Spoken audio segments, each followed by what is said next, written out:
It's time for critical news you can use. Up first, let's talk about TikTok critic Keith Lee. So they've been saying, y'all, that Keith Lee, who, if you don't know, he's a food critic. He has millions of fans there on TikTok. He's making headlines for saying basically that DC restaurants seem to be all about the alcohol and not necessarily about the food. And while I can't speak on that because I may have gone to DC once ever, and it was actually for a convention, and that's actually the convention that I met Cheryl Lee Ralph at, which is just happenstance that I'm actually talking about this. Well, there was actually a restaurant that stood out, and WUSA 9 there in DC spoke exclusively with Keith Lee. He was outside Dukem Ethiopian restaurant.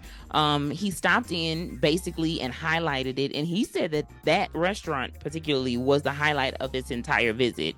The restaurant apparently has been in DC for, it looks like, about 25 years. They have two locations, not just one in DC, but there's also one in Maryland as well. But as soon as Keith Lee got there, he said that the line was already filled basically. So it wasn't necessarily sounding like one of those restaurants that didn't have a lot of folks there. But I will say that the one lady who was doing the story says that she was just by happenstance at this restaurant talking to the owners of the restaurant.